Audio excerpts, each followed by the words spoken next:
Welcome to Let's Be Well Together podcast. We're your wellness check-in team. We talk about different categories of wellness and seeking balance between them. It all stems from my book, Accidentally Well. And there's overview info on our website, letsbewelltogether.com. This is episode 16.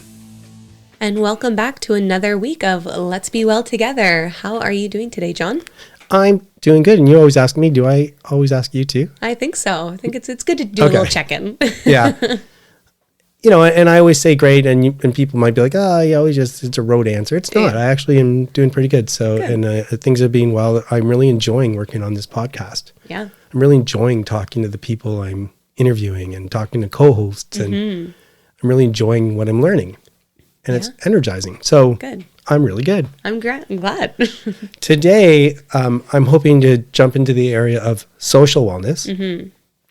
And one of the best protections, we've talked a little bit recently about protections and resilience. Mm-hmm. And to my mind, one of the best things you can set up, and one I haven't actually been very good at, is support network. Right, yeah. I'm kind of a private person, and historically kind of leaned against relying on people, and I like being by myself, you know. So anyway, the good news is over the years, Sheila, who's a very, very social person, has helped me break through. And now that I have more of a support network, and now that I have more of a social group, you know, when I think about it in that context, it does provide protection because it gives me someone to talk to. Yeah. It gives me some people to lean on. And I also feel like I can help them, and it makes me feel good in that respect. So how about you? What's your support network or your social network look like? Yeah. So for me, like my social network and my support network is definitely something that's very important in my life. And I'm probably the opposite of you in the sense of I can be like an oversharer, and maybe like I really thrive off of that like personal connection when I'm with friends or family. So just like having them around and being with the right people. And I think that's a big part too, is surrounding yourself with the right people that add value to your life. And I talk about this with my friends all the time about, like throughout COVID, you're kind of like ripped away from your support network. And I think that was something that was so difficult for a lot of people, but it also helped you realize of who's there and who's providing value in the sense of, you know, like love and happiness and maybe like intellectual conversations or, you know, just support. And I think that's really important. Like I have a couple of friends that will text me once a week and just say, hey, just checking in. How's your mental health going? You know, how's your anxiety or anything like that? Just checking in. How are you doing? And I think that's really important because maybe you don't see them a lot, but still knowing that they're there for you to talk to is. And I want to also be that person for my support network too, right? If they're going through anything, to still be able to reach out to me and have that person there. The last round of Omicron, like when Omicron hit, and I guess, was it the third, was it the fourth? I don't know, but yeah. But I don't know. I'd like to think of myself as tough, but that one hit me in the sense, and what was strange was I had a chance to go back out and start experiencing being around people again. Yeah. And for kind of the loner that's me, I was surprised how great it felt. Yeah. To have human contact again. Like, obviously, It's great to have the people in my house, but I was surprised how much I enjoyed talking to the people I hadn't seen face-to-face in a while, face-to-face. Yeah. And then, poof, we're back into isolation again for the most part. And it didn't surprise me that a lot of people took that out on outside forces and rules and whatnot. But I don't know, like you mentioned about seeing who is there for you. I do think that's great. Yeah. I do wonder too, though, like some people you might not hear from, you wonder how they're doing. For sure. You know, so you got to reach out to them and be like, how are you doing? Yeah. I haven't heard from you in a while. Yeah. It's a two-way street, right? Like it's, you know, you can't always be the one who your friends are reaching out to. Like you also have to show that effort and show that love back.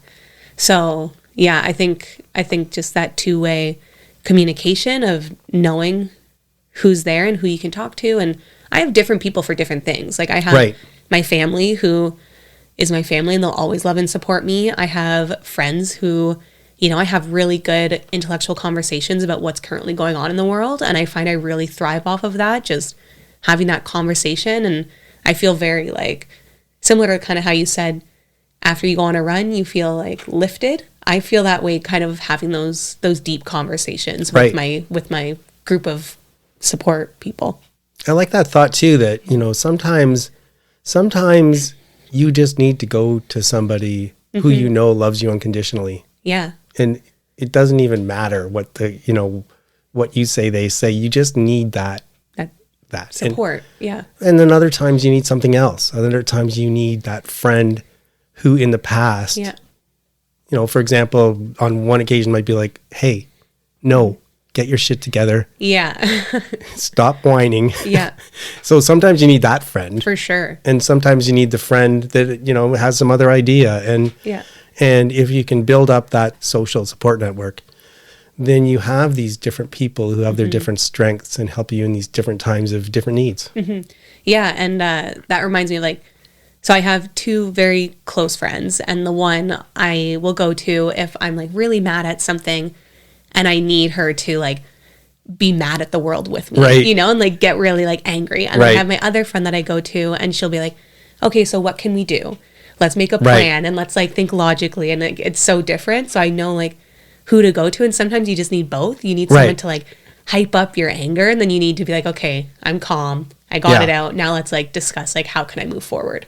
Yeah, right? That reminds me of a separate topic, which is a lot of times, especially in what I do, you get some crazy letter and you just want to write this letter blah, blah, blah.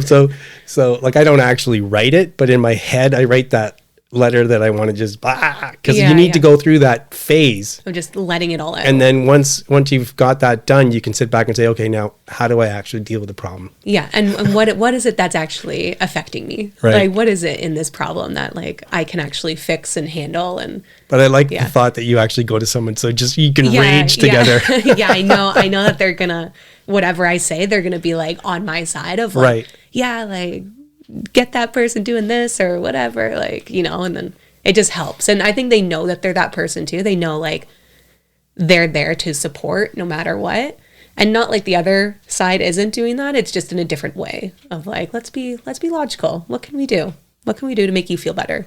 Yeah. And so one of the lessons I'm learning from my discussions with people like this one, I'm starting to see more and more of these wellness issues and these different categories of wellness as protections, kind of shielding and reinforcement that strengthen you so that when you get hit by these things the world throws at you, and for sure, family, your friends, the rest of the people in your social support network, it's critical and something to keep in mind.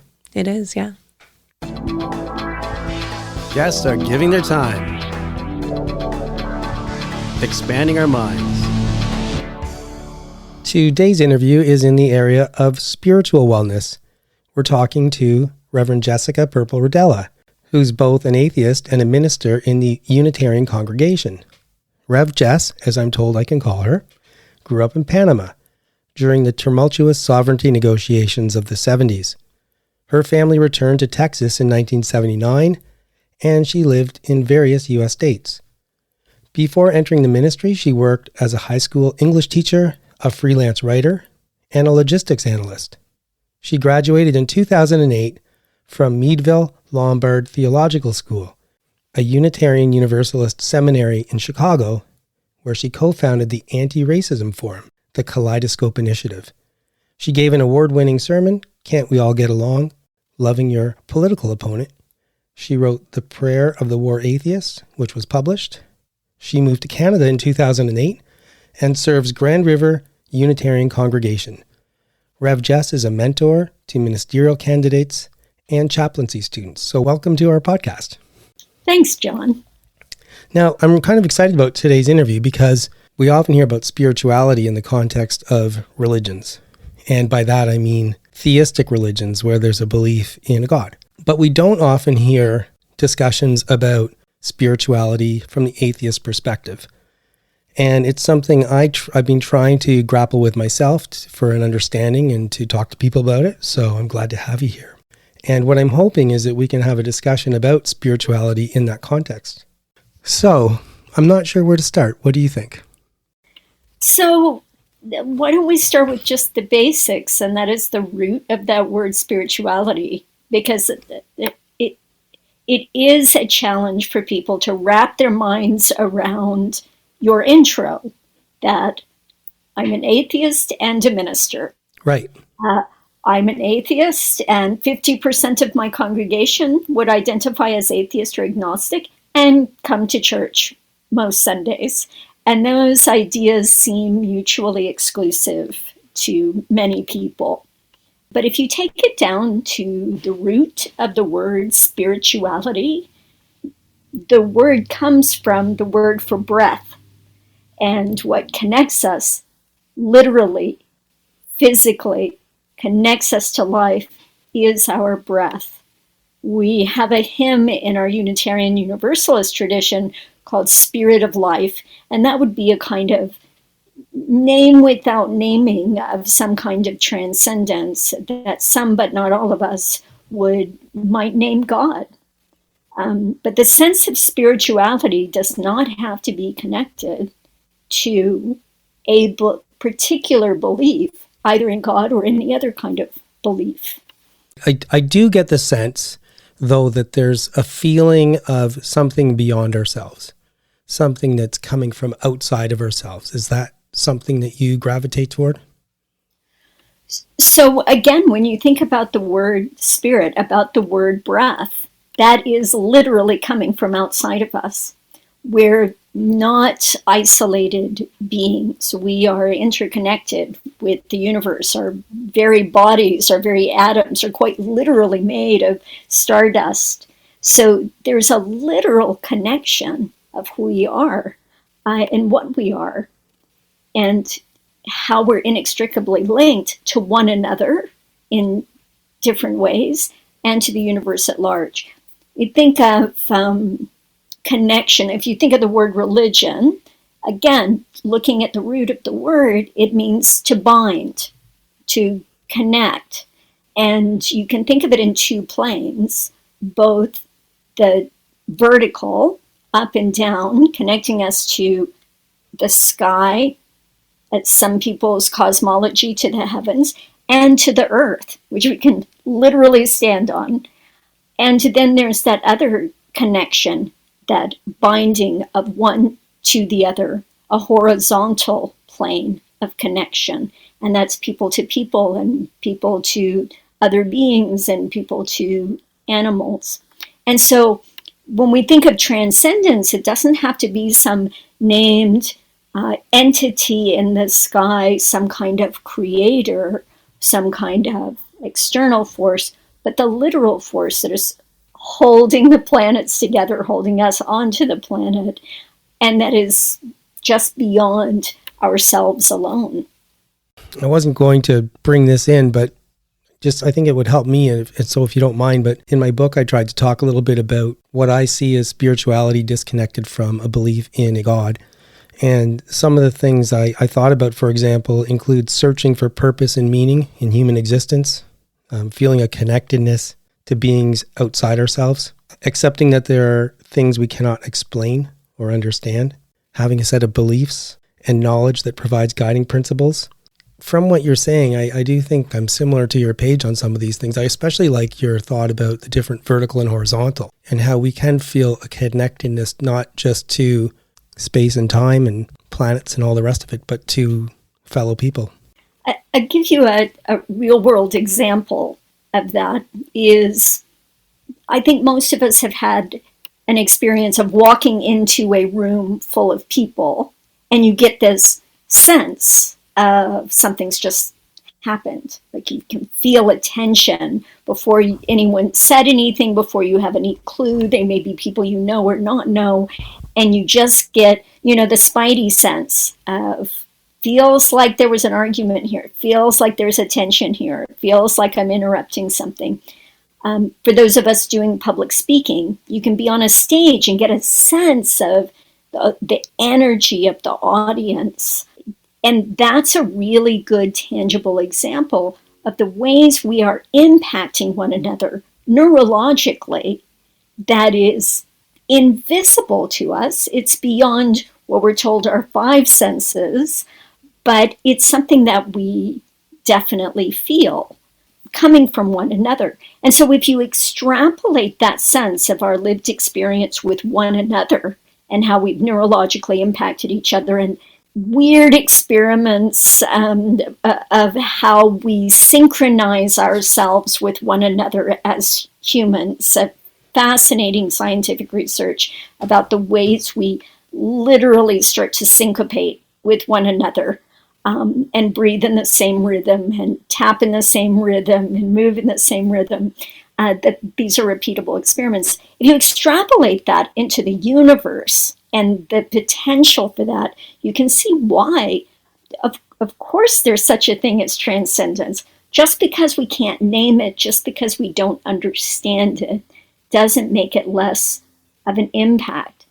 And we have this weird idea sometimes, these entrenched views that the sacred has to be separate from the secular, or that only some things are holy but other things are not, that somehow that's a very special category, or that religion is always framed around belief, when for Unitarian Universalists, what do you believe would have lots and lots of different answers, because we don't have a common set of beliefs. But we have a sense of covenant with one another, a promise of how we're going to work together, talk together, communicate together, and be together, not in spite of, but because of those differences that make us richer. Transcendence is not anti-science. It's not supernatural. It's more like super, natural. Okay. So now in my theory, there's different areas of wellness, and spiritual is one of them.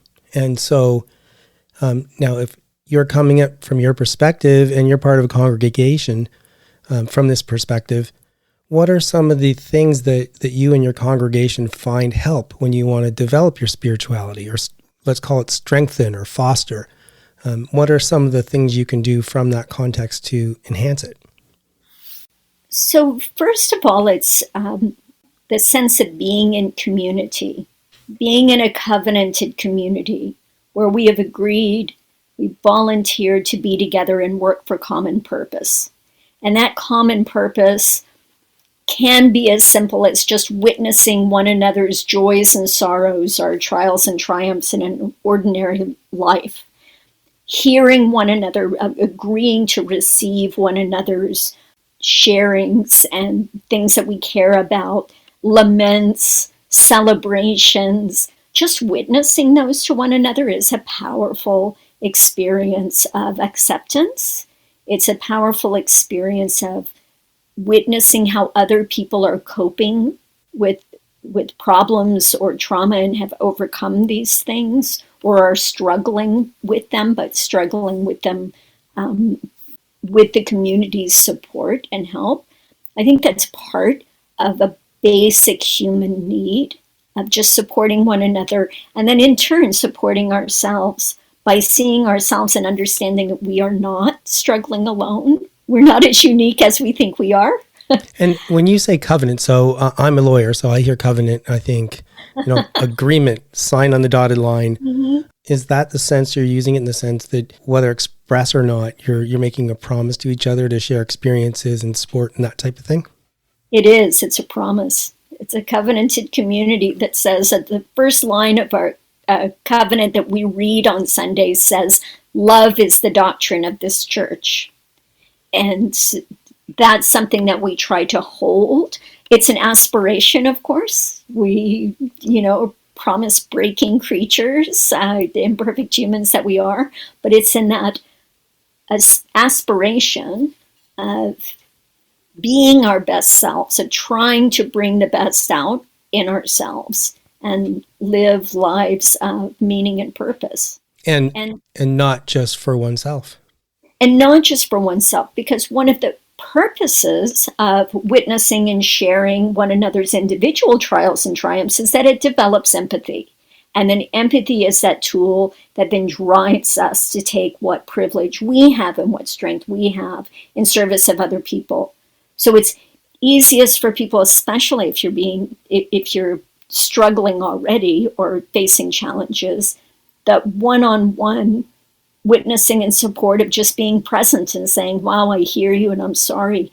that again, you start to extrapolate that from that individual relationship, one-on-one relationship, to the larger community, to the city as a whole, to social justice work, to anti-racism work, to working for the benefit of the planet, for protesting for peace, so, to work for anti-poverty measures, to reduce poverty and demand affordable housing. All of these are social justice issues that arise from our sense of empathy and being able to build that. James Luther Adams, who's a Unitarian, one of the Unitarian greats, said every social problem is a personal problem, and every personal problem is a social problem. And that helps me when I get overwhelmed with thinking of all the things I want to solve for world hunger and world peace. If you start at an individual level, you start to see that you do have an influence and impact. And that's how we build purpose.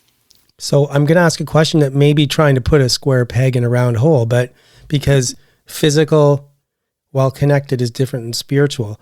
But from the things that you're describing, the activities, do you feel a sense that your spiritual side is being nourished when you do these things?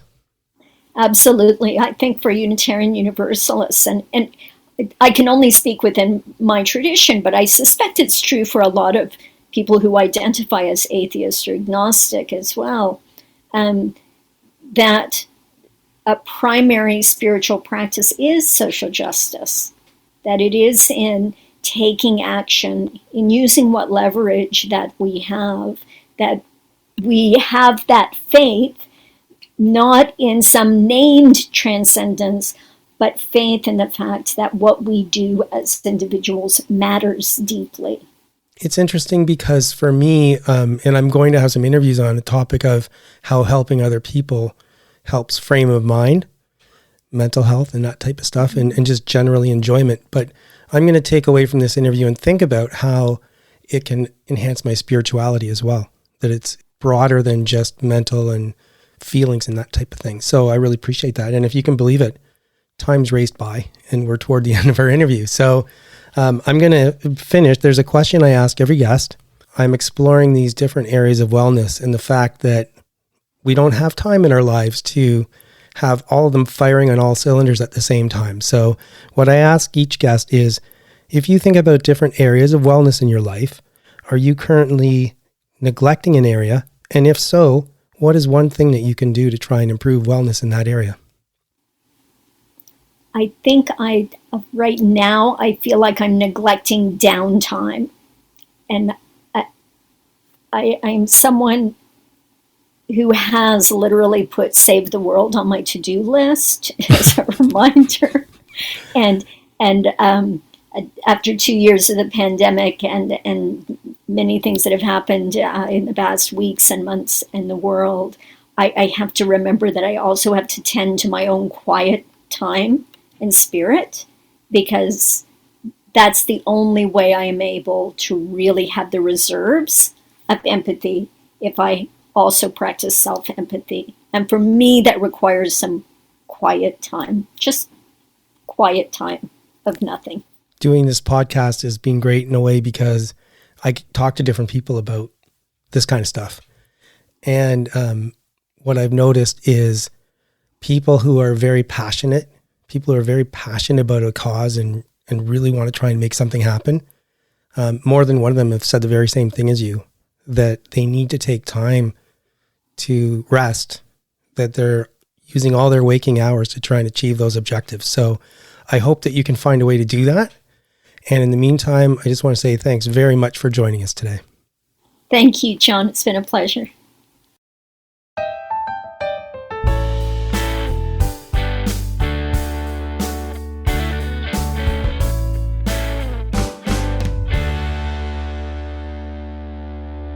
Welcome to another installment of The Adventures of the Starving Artist, and this is another fun one where I'm joined once again by my friend Charles. Charles, good to have you here, sir. Hello. Welcome back. So those of you who have listened before will remember Charles from all of his cool stuff that he's doing out in the UK. Charles does mixing engineering, some production, works with artists in a variety of genres. He's just a wizard in the studio. Thanks for joining me once again, Charles. Thank you for the kind words. I've never been called a wizard, but maybe I'll put that on like a plaque somewhere. Yeah, man, that should be like top of your CV. You know, Charles Henry Volk, wizard in the studio. Studio wizard. Yeah, exactly. Studio wizard. Yeah, I charge X for my studio wizardry. I've called other people wizards before when I think they're exceptionally cool, but never been called a wizard myself. So thank you for that. There you have it. Take it to the bank. And that's all we have. No, I'm just kidding, man. So today, we were thinking that we would discuss a little bit about the collaborative projects that we're all working on. In some of my previous segments, you may have heard that I've been doing some collab projects with a few different folks, and Charles is also in that boat. Charles, what kind of stuff have you been working on lately? Well, I'll touch briefly on the stuff that we've been doing, because a while ago we worked on that Haken song, where it was kind of for like a joint Instagram collaboration where you get to showcase your vocals and I get to do a before and after of mixing. Yeah, a little portfolio builder. Exactly, it's a portfolio builder. And then we have can we say about the Panic Room? I suppose we could mention that, sure. Yeah. Well, we're doing a metal cover of Panic Room, and that's going to be fun. Yeah, so Panic Room is it's like a pop song set to an electronic background sort of track. Yeah. And there was this one time, a couple years ago now, where I decided I wanted to throw some ridiculously distorted guitars and drums and stuff on it, and I sent this off to Charles just like, hey, check this out. And he was like, yeah, we should do this properly. And so that's... And then I came back to you after like putting new drums on it and putting loads of cool post-production effects on it. Exactly. You made it sound actually good. Making it like much larger than life. Yeah. So we have to finish that, to be honest. But we have my 8-string back so we can actually do that. Yeah, I'm looking forward to finishing that. It's a cool riff. And your drum parts are much more interesting than what I had initially programmed in there. Wow, so that's what you get for being a drummer, man. There it is. What other collaborative projects have you been working on lately, man? There's one I've been working on this month that I am actually very excited about. If this comes out in the future, I should reference this is the month of April 2022. Yeah. This month I've been working with an artist called Josie Akers on her first single. And where it started versus where it is now it boggles the mind, because it started off mainly vocals because she's a vocalist, but there was some like accompaniment as well, and now it's this full-on epic production that's just vocals. I think now at this point we are at about 300 tracks of vocals. 300 tracks. So I should say, also as a vocalist, the voice is my favorite instrument because it's so diverse, and this project that you're doing is a perfect showcase of that. Not only is it, the vocal melody, but I've had a fortunate glimpse of the project so far. And you've got orchestral string lines being done by the voice. You've got percussive actions done with the voice. It's really, really cool to see it all come together. That's pretty much all Josie. Like, different to how I've done like producing before. I wanted to take more of a backseat on this one and kind of be more of a guide and less of like the tech person, who's kind of doing a lot of the work in the DAW. Like when we have weekly Zoom sessions, I do like share my Logic screen, and then we go through stuff and talk about, okay, what's working here, what's not. And then I kind of send her away with assignments for the next Zoom session, and then she delivers. She comes back and she delivers every single time. It just keeps getting better and better and better. I'm afraid that we're just going to keep adding stuff and we're not going to find a way to trim it down in time, because we're trying to get it. Our original aim was to get this whole song done in 1 month. And by done, I mean from where it started through to finishing the masters. Like ready to be released. Ready to be released, because she wants to release it in June. So I thought it would be good to finish up by May, so you get the month so that we have time to promote it. Absolutely. And are you on track? No pun intended. Well, we've added an extra week because we realized that we needed the extra week just to like give ourselves some sort of mental space, that we weren't rushing anything. Don't want to rush. Exactly. Don't want to rush. Don't want to rush. Like Josie, I knew that she would respond really well to deadlines because we talked before, and I'd seen her philosophies on different things. She does a lot of speed songwriting challenges. So she's very good at keeping a schedule and getting a lot done in a short amount of time. So I think we're both kind of on the roller coaster a little bit. But so far, I think we're on track to finishing. Again, no pun intended. That's awesome. On track. Oh, I just got it. Right? Oh, man. Dad jokes. Stay sharp. They're going to come flying at you. I'm the one that comes up with the bad puns. What's that? Usually I'm the one that comes up with the bad puns. Well, but you beat me to it. I'm losing my touch. Beat? There's another musical pun. Here we are. 2 for 2, Charles. Oh, man. Well, it's been a pleasure having you back on the segment. Thank you so much for joining me. Love discussing collaborative projects. I look forward to finishing Panic Room with you. And if you haven't checked Charles out already, you can find him on Instagram at Charles Henry Volk. That's like Volkswagen. Or his website, charleshenryvolk.com. Yeah. Right, I love how every time I say my name, I have to specify how to spell the last name.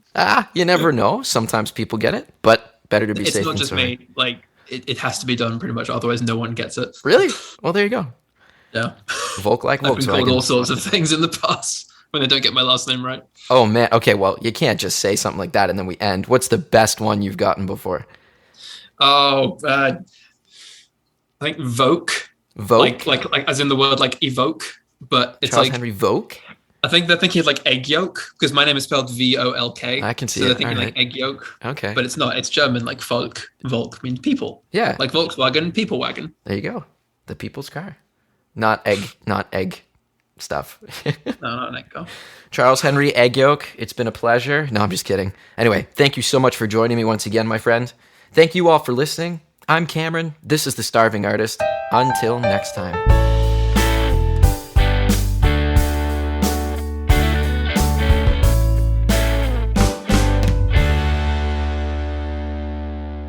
If you like what we're doing and enjoy the show, please spread the word about us. Connect with us on social media. Follow our Instagram account. It's at lets.be.well.together. Please also subscribe to us and rate us on your favorite podcast platform. Move that body like we're meant to do. Today on Move That Body, we are starting something new. We really want to start talking to other people, friends and family and listeners and guests, because we want to share a story, which is incorporating physical exercise in your everyday life. Let's just always be exercising in some fashion. Why? Because it makes us feel great. And how are we going to know that? Because we're going to talk to people who go through that experience. And so today, I'm with my friend Rosa Lupo. Welcome, Rosa. Thanks, John. Thanks for having me. Oh, I'm so glad. And you kind of know my story about how I was out of shape and I got in shape. Just to digress for a minute, I bumped into you on a run some months back. I was running along a path and you and Dave, your husband David, were biking. And I remember, thinking at the time that you were just kind of starting to get more physical, and maybe we'll talk a bit more about that. But at that time, I was just grinding out long runs. It was COVID. There was really nothing to train for. Even though I was putting in lots of miles, I was just kind of getting sick of it, to be honest. And it wasn't too much longer till I found myself not wanting to get out there, no incentive to get out there. And it was kind of hard and frumpy. And then I talked to you a while later, and you were telling me how you'd been biking and then you started jogging and that you were really liking it. And that inspired me to get back into it. For whatever reason, that discussion was just what I needed to hear at the right time. And I've been back on track and enjoying it ever since. So I want to say thanks for that. Oh, thanks for that. That's funny because I remember that day. I remember bumping into you and I remember thinking, my Lord, he's been running for a long time. Because I think when I bumped into you that day, you were like way down at the south end of Kitchener and we were like in Northern Waterloo biking, and that's where we bumped in you. So I remember being in awe about how long you were running for that day. So that's funny that you were feeling disheartened by it, because I think I was heartened by your story. Yeah, and that's one of the themes that we're trying to work off, which is it's a cycle. There's a time where one of us is into it and that somehow rubs off on someone else and they get inspired, and then maybe the first person falls out of it for a bit, but then they see the second person and they're into it. So you feed off each other. So Let me just ask generally for your story. Like, I think yours is similar to mine, that you weren't very active for a long time. But what happened? What happened that sprung you into getting a little more active, and what are you up to now? So I wouldn't say I wasn't active for a long time. I'd say I was not active my entire life. Okay. I was never a runner. I was not a sports person. I'm a lawyer, and I'm a lawyer for a reason, because I like to sit and read, and that's my activity. And so I had never really been active. I hated running. Even in my youth, I hated running. Me too, by the way. And then it started, COVID hit. And just before COVID hit, I had been into the doctors for something, and I had a little bit of high blood pressure. And, and the doctor right away wanted to get me on meds and other things. And I said, just give me some time to work on it. And she did not want to give me time, because it was more than just a little bit elevated. Then COVID hit, and you were in your house all day because we're all working from home. And I knew I had to change my lifestyle, and we started walking. And this would have been, February of 2020. And we started walking, and we started going on longer walks. And then I started walking fast for portions of the walk, and speed walking. And the joke used to be, well, oh, wait, she's going to turn around that corner, and then she's going to go. And it's about 4.5 to 5 kilometers that we were walking a day. It's a little loop in our neighborhood. And when COVID hit, then we started doing it for mental health as well as physical health, because we needed to get out of the house for that hour a day. And we started going walking in the mornings, and then walking at night. We were going twice a day for our 5 kilometers. And then I was only walking quickly at night. And then I turned, in the morning. Then I turned that into running for a bit of it. And I have never been able to get my breathing down right for running. I was always panting on every step and feeling like I was going to black out.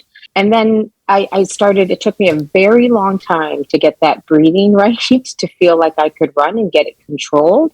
And when I say a long time, people ask me like, oh, was it, 3 weeks?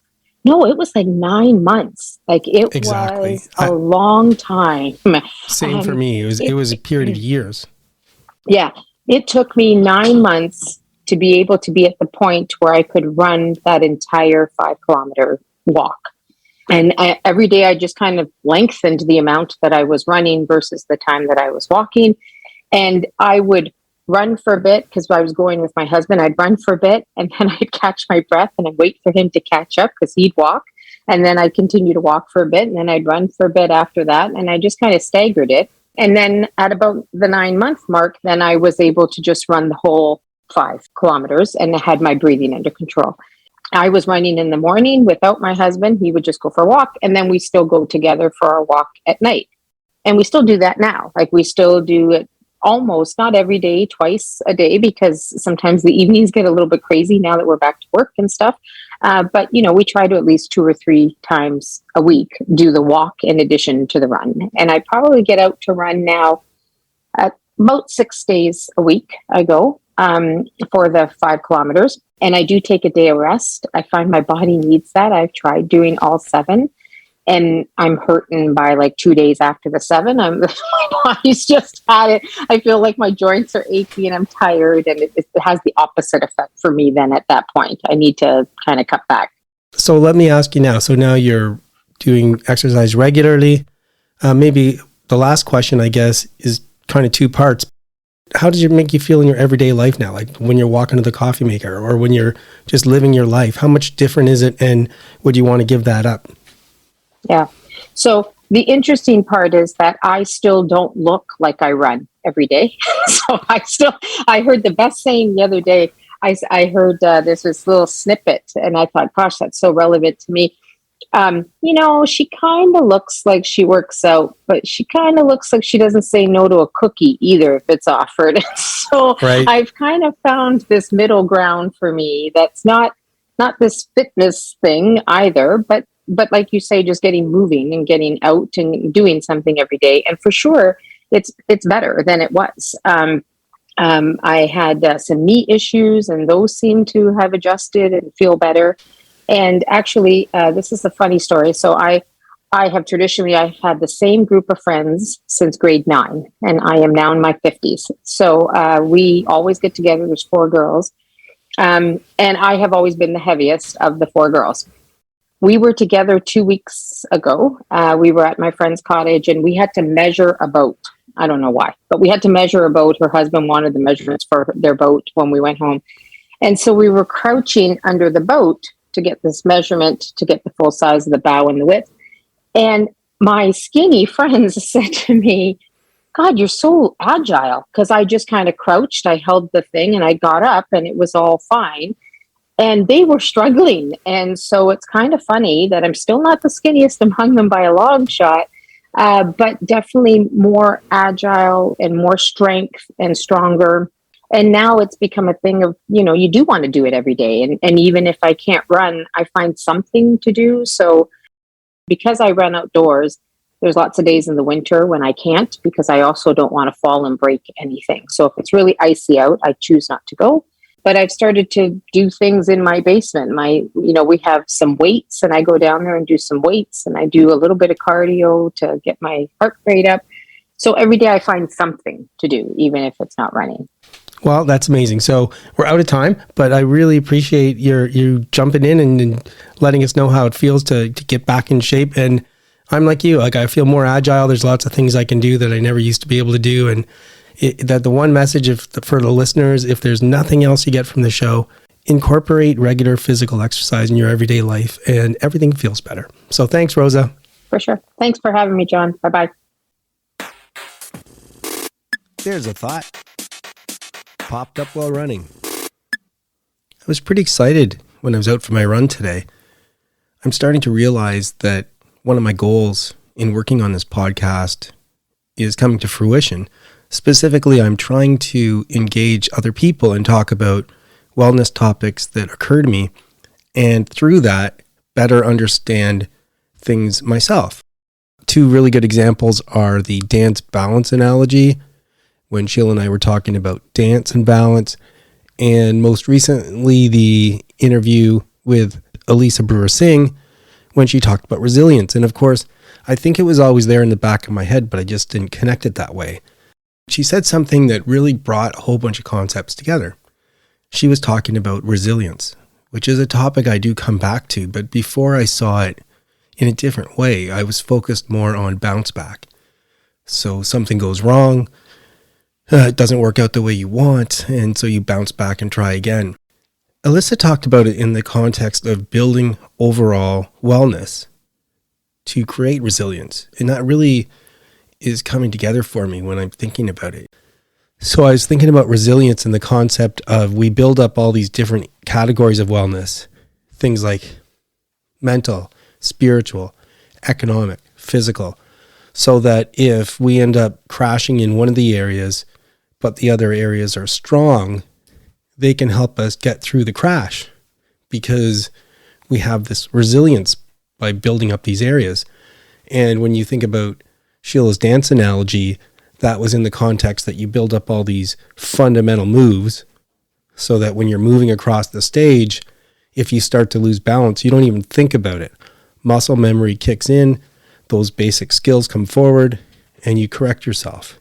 And of course, that's the daydream, probably a long time to get to that point on wellness. But if you face a tough episode on economic or social or mental, everything else is strong. Maybe some kind of muscle memory kicks in and it helps lessen the hurt of whatever you're experiencing because you've built up this resilience. So I was thinking about those things, and then I thought, whoa, and then, another segue. A couple times, Sheila and I, when we were trying to get a painting for a certain spot in our house, that we would go and look at the art show that particular year, thinking of that spot. And a couple times we got a painting and we brought it back and it didn't fit that spot. But by serendipity, it fit perfectly somewhere else. So for example, one time we bought a painting and the color matched almost perfectly a piano. So we put it over the piano and it looked like it was meant to be there. And we couldn't help but think that maybe in the back of our heads, subconsciously, we knew that to begin with, which is why we liked it. but we didn't put 2 and 2 together till we got home. So it's a nice thought, this thought about serendipity and coincidences and whatnot. So the thought that popped into my head when I was running was the pinwheel logo that I have. So if you look on our website, you'll see that I have this pinwheel logo, and there's different categories of wellness, social and mental and whatnot. It's in a circle. And what I was trying to express when I did that was that they're all interrelated and working together, and that we need to work on all those areas. But now when I look at it, this is what I was thinking when I was running, it actually has kind of in the middle of the circle, it says wellness. And I realized that another way of looking at that logo is that each of those categories, call it a chink of armor or a layer of protection, and they're all intertwined. And so that if you can build each one of those up, if you happen to get weak in one of those spots, you still have all the other ones around and connecting and providing armor and protecting your wellness. And I just thought that that was a really nice coincidence and a nice way to think about or to illustrate the concept of building each category as resilience to protect if in one or two of the categories you face an unfortunate situation that weakens them. It's me. Yeah. Just let me say, flip side of the coin. Well, now that John's book is out there, I have decided that I'm going to read from it once in a while, and maybe we'll talk about it, maybe we won't, but today is going to be the first time. And just snippets, not like long sections. Yeah, no, just because there's some really great pieces of insight in this book. So here is the one. I think about a quote by Winston Churchill when I or someone I know is going through a painful experience and gets stuck. When you're going through hell, keep going. Why is life like this? Why do we forget important lessons when we need to remember them the most? Why don't we ask for help when we need it or need it the most? Why do we freeze in place when it's time to advance? Such is the human condition for many of us. Another saying I'm fond of is if you find yourself in a deep hole, then stop digging. It means I'm not trapped. If I can get myself to stop digging, then I have a chance to look up and take the first small step, then work my way out of the hole. Before we start talking about the quote, I just want to throw out a few things about it, which is, though the one by Winston Churchill has been getting a lot of play lately, and that's fine. I mean, I think it's a valid point. But also I think back to the Michael Herman interview, and when I talked to him, I thought back about that point, and it makes me want to make a bit of a distinction, which was what Michael said was when he was younger, and he tended to experience anxiety and other issues when he had to have major changes in his life. But they really threw him for a loop, and he was suffering. And the message he kept hearing is just push through. Just push through. And I want to just throw it out there that if it's a situation where you're experiencing something where you need help, then don't just push through. Don't just keep going. Get some help. But I think where the Winston Churchill quote comes more into play is, you're in a tough spot. You know how to, if you move forward, you can get out of that tough spot. So move forward. Mm-hmm. Don't wallow. So there's definitely a distinction there to be made, but I digress. I'm stealing your It thought. doesn't matter. It's interesting. Yeah, no, that's true. Because I was just thinking that the other quote that when you're in a hole to stop and look, like that might be more relatable to that situation where you can stop and figure out if you need help, if or feeling anxiety or you're stressed or. No, I think it's a good point. So the point about stop digging your hole, that's another kind of classic one that a lot of people hear. But you're right. Like that's probably the one that comes into play more so where, for example, somebody starts so in my case, I was slowly gaining weight. And it's so easy to slowly gain weight, because you don't think about it and you just are, give into your craving and you have that and then you just gain like a quarter of a pound. But if you add that up and even in just a year. I know, it's crazy. It's like 10, 15 pounds every year. If you gain half a pound a week, you're going to gain 26 pounds in a year. It's just nuts. And putting on half a pound a week, like you barely notice it until it's, yeah. So that's the problem. And then you combine that with not working out because it's a vicious circle, right? Yes. So, I'm too heavy. I don't feel like working out because I'm out of breath.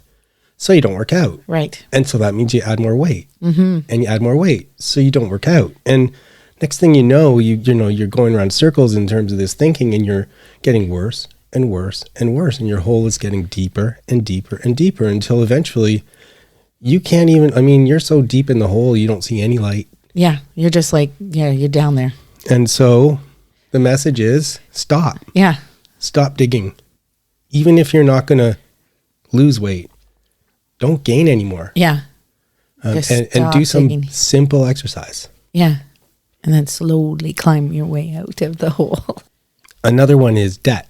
So people build up, say, their credit card debt or their line of credit or whatever it happens to be. The interest is ridiculously high, and they're not making any more money than they did when they started getting the debt. Right. And so it starts creeping up a little more. Yep. A little more, a little more. Yep. Especially when you have a house and, you've got things that happen, your dishwasher breaks. Oh, I got to get that. And, just things that you have to buy. You get more in debt. And the next thing you know, it's insurmountable. It's just so high you can't even imagine paying it off. Yeah.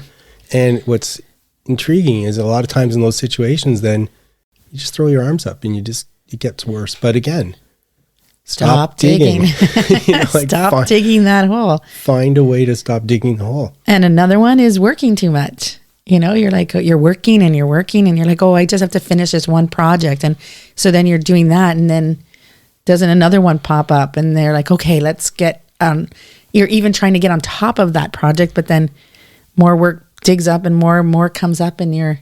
That's a great example that, because there's nothing ever is done. No. And you can never catch up. No. So I guess one of the points in all this is it's just so hard. Like the point when you're so deep in the hole and you're not looking up, the point about not seeing the light is you stop recognizing that you don't even know you're in a hole. Right. You don't even see it getting deeper. No. And a lot of this, let's all keep coming back to the idea that we talk about so much on the show, self-awareness. Self-evaluate, yes. And figure out what is happening here. Mm-hmm. Am I in a hole? And then if you are in a hole, whatever it happens to be in whatever aspect of your life, please stop digging. And then try and at least figure out, is there a way that I turn and look up for a way out? And even if you're just going to start crawling incrementally out of that hole, try and find some way to do that. Yeah, I agree. Please remember, we're not providing advice. We're sharing our experiences and thoughts. We hope to inspire you to think about and foster wellness actively in ways that work for you. We try and get things right, but we can't guarantee everything we say is correct, or the things we talk about will work for you. We urge you to consult with qualified people when you need advice. Let's be well together, and let's be sure to do that in a safe way. And that's the end of our show. So I'm here with Sheila and John, and we're going to do our sign off. How are you guys doing? Good. Excellent. What beautiful weather this week. It was so fabulous. Yeah, such a crazy change from like 2 weeks ago it was snowing and then summer. I was like, it skipped spring. Yeah, because I think last week I said it's going to get up to 26, and I think like it got up to like 30. Yeah. So it was wonderful. It was beach weather for sure. Mm-hmm. Yeah. What's going on with you, Sammy? Yeah. So, I say I'm busy every week, but this week I actually feel like I'm catching up on my work. Oh, good. So that's a really nice feeling. And going into the long weekend, that's always nice. But this past weekend, my friend, she went to Eastwood with me, and she was Cinderella in a musical up in Toronto. So we went and saw her. Yeah. So it was really nice seeing her on stage. She has such a beautiful voice, and she was amazing. But my favorite part of the whole musical, there was this older man. He was probably in his like 70s or 80s, and he was one of the ensemble guys, and he was just so happy just to be on stage, and his choreo was all just a little bit off timing, but it just like it made me smile. That's so great. It just shows the arts is for all ages. Excellent. I agree. Yeah. I hope I'm still moving when I'm in my 70s. Yeah, he was killing it. He was being a soldier and then being a peasant, and he was awesome. That's awesome. Yeah. What do you got going on, Sheila? Well, I'm going to see Chicago in Stratford on Friday. So I'm really excited about that. I don't even know if John knew that I was doing that. So I've got that going on. I never know what you're doing. No, we got our pool open. So, and I got all our gardening. I had a lot of work to do because we had 2 parties this weekend. So I had to get everything, get all the gardens prepped and get the pool open and get all the furniture out. So I had a really busy week last week, but everything went really well. We had a great time and we had family over yesterday. So that was lovely. Nice. Yeah. What's up with you, John? Well, I'll say 3 things. So we had a dinner party. So the 2 parties family were over one day. So I guess that's a party. But the night before we had our first dinner party, and I don't know how long, and people I haven't seen in a long time, and including meeting someone new. That was amazing. That was really nice. I think, knock on wood, I finally think my cold is done. I've had a cold off and on for like 2 months. Yeah. But 2 days ago, it felt quite different. And today it's been the best. But it also ties in perfectly because in winter, when you go out for a run, you have to put on layers and layers and hats and gloves. And it's a mess. And now I just throw on a pair of shorts and a singlet. And I just go out and it's so free. It's amazing. So I'm going to keep enjoying that. I didn't do my core workout today, which I was supposed to do to start my training for October. But tomorrow I'm going to do it. So hopefully I can do it a few times and get into my training. Yeah, and I bike to work every single day that lasts the week. Awesome. Wow. Yeah, and then today it was raining. Yeah, today was raining. so Rainy day. Yeah.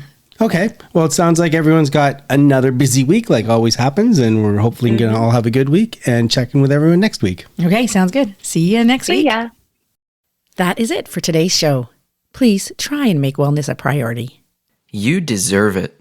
If you feel the need to talk to someone or ask for help, please do that. Accept yourself for the person you are. So long. Adieu. Auf Wiedersehen. Goodbye.